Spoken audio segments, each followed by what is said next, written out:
फिर बाद में सोचा 5 दूंगा, फिर बाद में सोचा 1 दूंगा, फिर नहीं दिया। संत ने कहा तो मेरी जिंदगी को धिक्कार है, सारी दुनिया का मन बदला और मेरे दोस्त का मन नहीं बदला, तो काहे का संत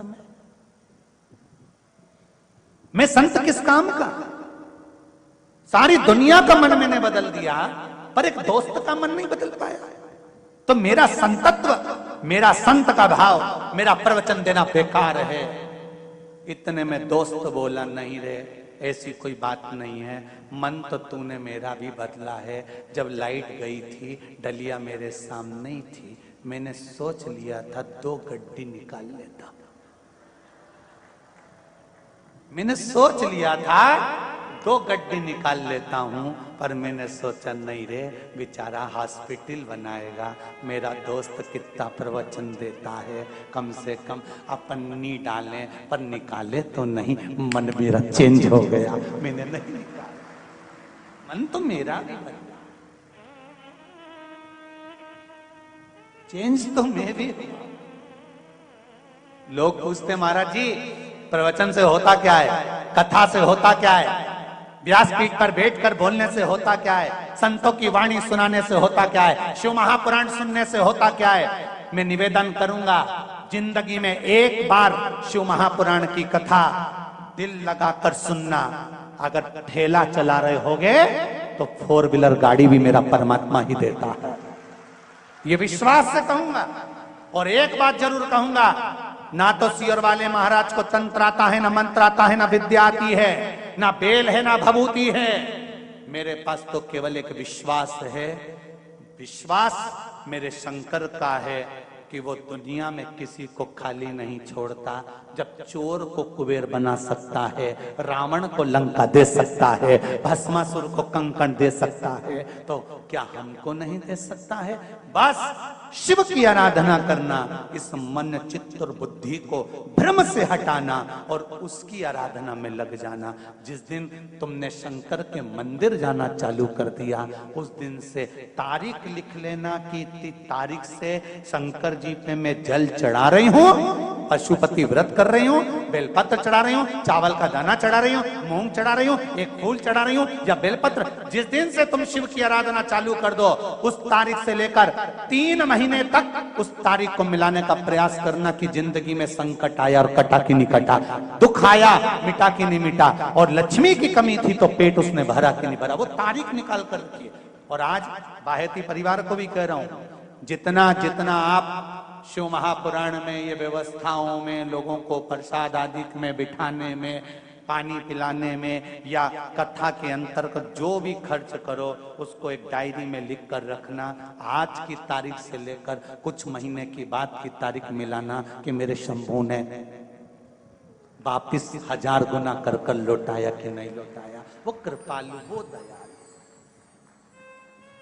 उसकी कृपा।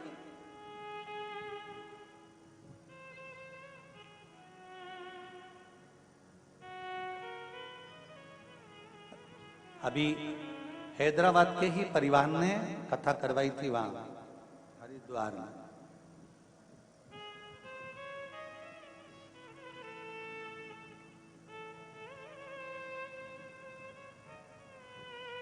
जब उनका फोन समीर जी, आशीष जी के पास आया तो उन्होंने कहा हम हरिद्वार कथा करा कर आए हैं, पर बाबा ने ऐसी कृपा कर रखी है कि बाबा चाहेगा तो दूसरी कथा भी जल्दी ही करा देगा। ये शिव तत्व, ये ओघड़ी तत्व है, ये शंकर।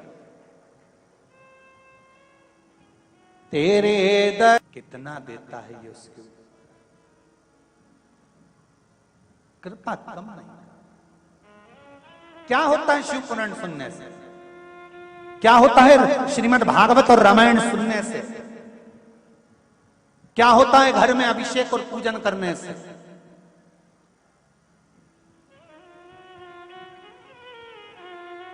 शिव पुराण कहती है ये दिल, ये मन, ये चित्त, ये वृत्ति, ये बदल जाती है, शंकर के चरणों में पहुंच जाती है।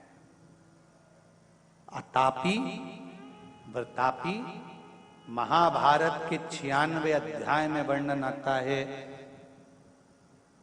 वन पर्व के अंतर्गत कि इन दोनों ने शिव की आराधना कर अनायास।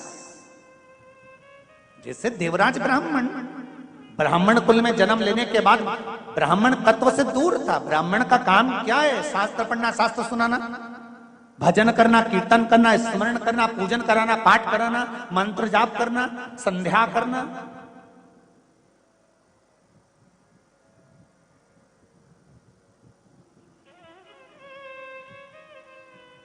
और ब्राह्मण का सबसे बड़ा कर्म है स्वयं पूजन करे, स्वयं पाठ करे, स्वयं आराधना करे। और उसकी आराधना में, उसकी वाणी में, उसकी तप साधना में वो बल होना चाहिए कि दूसरों को भी उस भजन में, उस सेवा में, उस अर्चना में, उस कीर्तन में लगा दे। तो समझ लो कि ब्राह्मण का जीवन सफल हुआ। ब्राह्मण का जीवन सफल।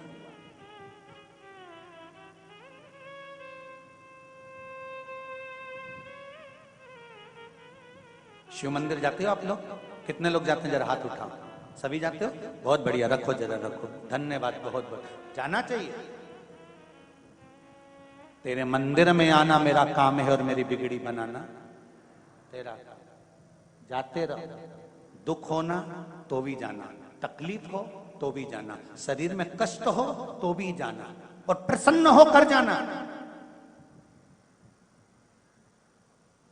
जिसके पास में धन नहीं होता, जिसके पास में पैसा नहीं होता, और वो भी कटे हुए सेवफल का मोबाइल, क्या बोलते हैं? हाँ, समझ गए ना तुम? एप्पल का मोबाइल, ठीक है। जिसके पास पैसा ही नहीं है, धन ही नहीं है, संपदा ही नहीं है, किराए के मकान में रहता है, दूसरे के घर में काम करता है और एप्पल का मोबाइल लेके घूमता है, तो ना जाने कजन कितनों के तो दिल को खटकता होगा। दूसरे के यहाँ काम करे, दूसरे की गुलामी करे, और मालूम पड़े सुंदर 4 व्हीलर गाड़ी से नीचे उतरे तो दूसरे को तो खटकता होगा। ईमानदारी से तो बोलो रे, खटके कि नहीं खटके? उसी तरह शरीर में जब कष्ट हो, बीमारी हो, घर में संपदा नहीं, धन नहीं, दौलत नहीं, पैसा नहीं, दुख पर दुख है, और शंकर जी के मंदिर तुम रोज जा रहे हो, तो शंकर जी को भी खटकता है, इतना दुखी होने के बाद भी मेरा भजन कर रहा है। जा, अब तू सुखी हो जा, ले जा मेरी तरफ से दे देता। खटकता तो दुख तो होता हो, तकलीफ तो होती हो।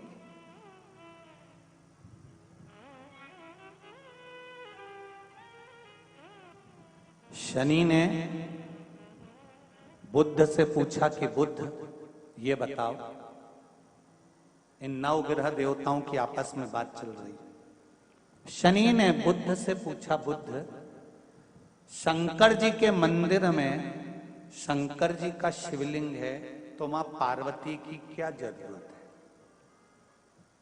जहां शिव जी बैठे हैं, शंकर भगवान जहां पर विराजमान है, तो वहां पार्वती जी की जरूरत क्या है?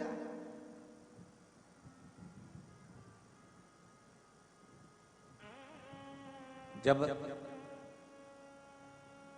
वहां पार्वती की क्या जरूरत? बुद्ध देव ने कहा, शनिदेव, मेरे भोले बाबा जब शिव मंदिर में बैठे रहते हैं तो नेत्र बंद कर लेते हैं।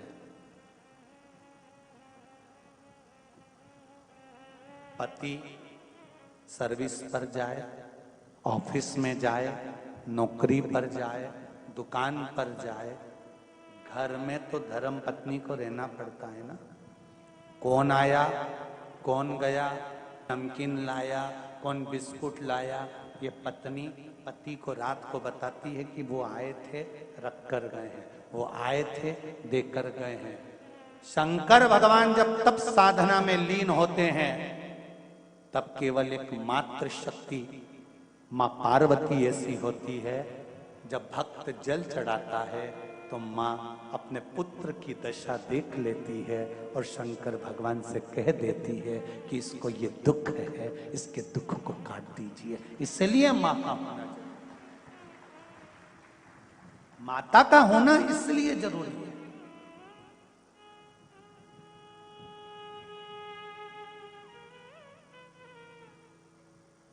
बस इतनी कृपा करना कि अपने हाथ में रखना। दुख आए, जीवन में कष्ट हो तो शिव का नाम मत छोड़ो।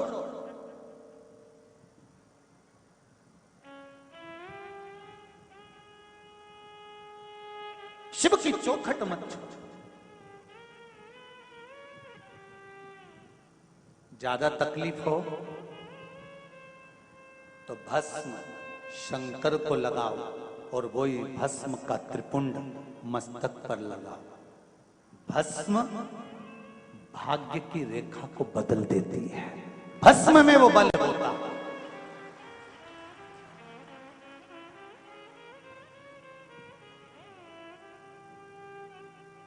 भस्म में वो बल होता है कि भाग्य की रेखा को भस्म बदल देती है।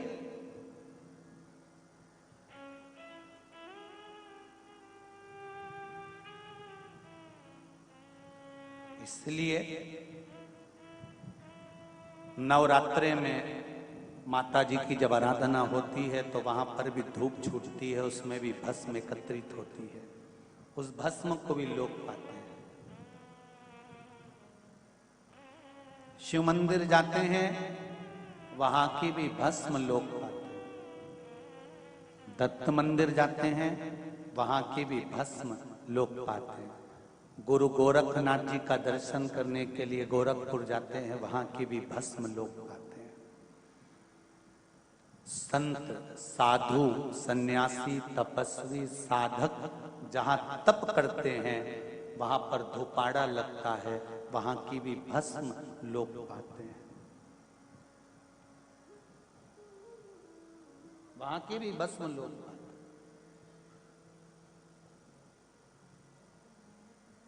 भस्म साधारण नहीं होती।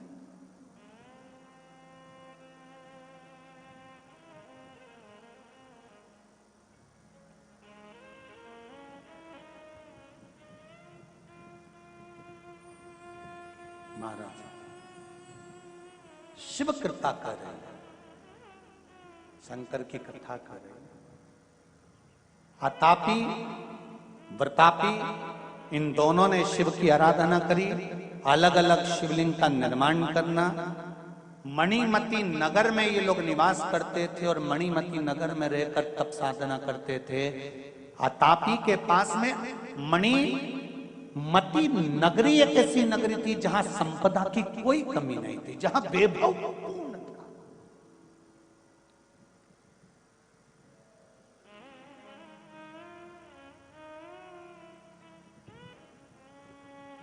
हैदराबाद क्यों कहते हैं इसको भाग्यनगर?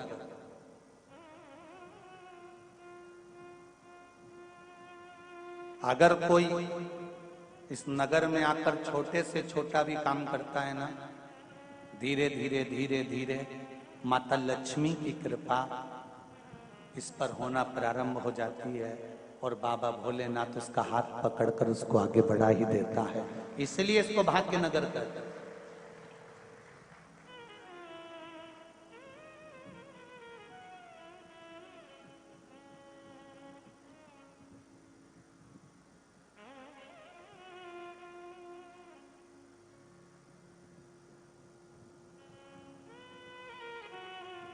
मणिमती नगर में आतापी और वतापी दोनों ने रहकर शिव जी की आराधना करी।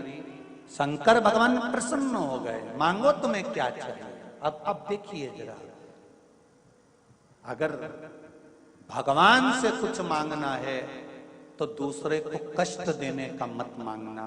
भगवान से कहना, भगवान देना हो तो दीजिए, जन्म जन्म का वो है, मृत्यु देने वाला भी वो है और विवाह शादी कराने वाला भी वो है। उसके हाथ में रखा है कि कहां होगा संबंध,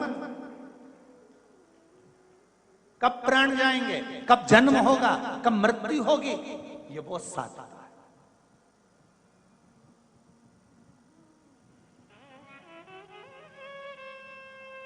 उसके सिवाय कोई नहीं।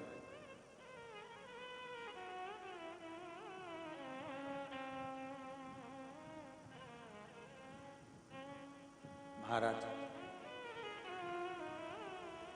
शिव जी ने पूछा मांगो क्या चाहिए, दोनों ने वर मांगा। अतापी ने कहा मुझे वर दे दो। क्या? अगर कोई मर भी गया है और मैं उसको आवाज लगाकर बुलाऊं तो वो जिंदा दौड़कर वापिस आ जाए।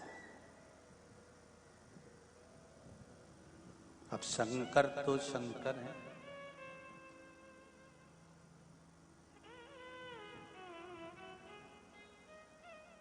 रावण ने तो शंकर भगवान से उनकी धर्म पत्नी तक मांग ली थी। कथा सुनाई थी, आप लोगों को सुनी थी, शिव महापुराण कथा में वर्णन किया था। रावण ने शंकर भगवान से जाकर कैलाश पर माता पार्वती को मांग लिया था कि पार्वती दे दीजिए। शिव जी ने कह दिया तथास्तु, ले जा। ने इतनी सरलता में पार्वती जी को दे दिया। रावण जरूर दाल में कुछ काला है, मुझे लगता है पार्वती नहीं कोई दूसरी आ गई है, जा जरा। और रावण फिर गया, जो उस डोली में जाकर देखा तो वहां पार्वती नहीं थी, मां काली बैठी हुई थी।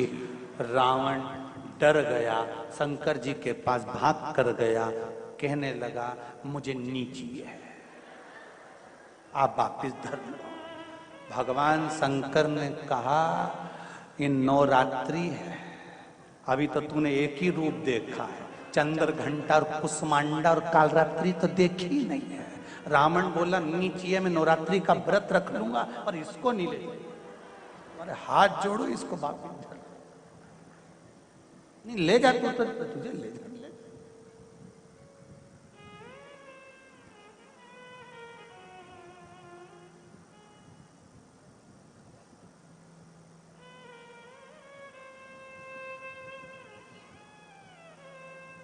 अब कहना सरल है, लड़की देखने जाओ तो साहब बिल्कुल बहुत सीधी सादी लड़की, गुरुजी इतनी बढ़िया लड़की, इतनी बढ़िया लड़की। हम 15 लोग गए गुरुजी लड़की देखने, बिल्कुल नहीं बोली, इतनी सीधी, मुंह से आवाज नहीं निकली। हमने कहा फोटो दिखा, जो फोटो दिखाया हमने भी कह दिया अभी नहीं बोली, जब वो बोलेगी तो तू भी डोलेगी, अभी काहे को बोलेगी। जब अतापी ने कहा मुझे वर दीजिए भोलेनाथ, मैं जिसको नाम लेकर बुलाऊं वो मरा हुआ भी जिंदा होकर आ जाए, तथास्तु। बोल वरतापी अब तुझे क्या चाहिए? वरतापी ने कहा मुझे वर दीजिए। क्या वर? मुझे वर ये दीजिए कि मैं कोई भी रूप रख सकूं, जानवर बन जाऊं, पशु बन जाऊं, पक्षी बन जाऊं, मनुष्य बन जाऊं। भगवान शिव ने कहा तथास्तु।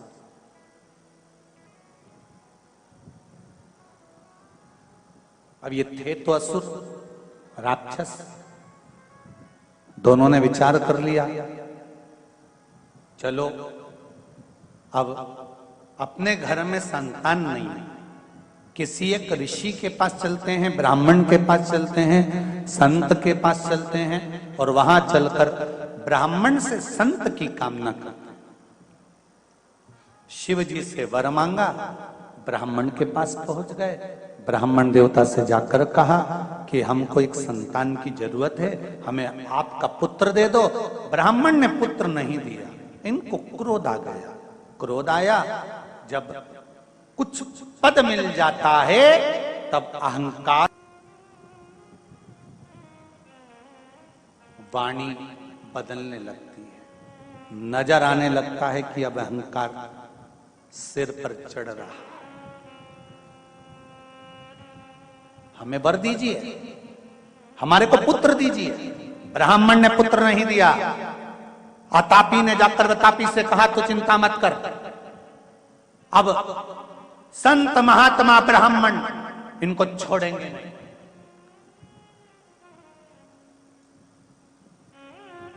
तापी ने कहा, तापी अगर हम संत ब्राह्मणों को मारेंगे तो लोग क्या कहेंगे?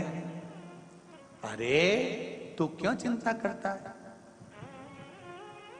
हम संत ब्राह्मण को ऐसे मारेंगे ही नहीं।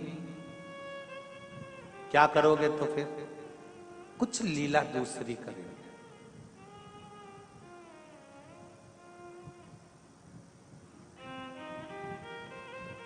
भजन करने वाला, स्मरण करने वाला, शिव की भक्ति करने वाला, इसकी कीमत भगवान बढ़ाता है, घटाता नहीं। वो कहते हैं ना जैसे कि मकान रोड पर हो तो उसकी कीमत होती है। बोलो सही है कि गलत है? अरे बोलो रे जरा, सही है। मकान रोड पर होगा तो उसकी कीमत होगी, खेत रोड पर होगा तो उसकी कीमत होगी, गार्डन रोड पर होगा तो उसकी कीमत होगी, पर इंसान रोड पर होगा तो उसकी कीमत नहीं होगी।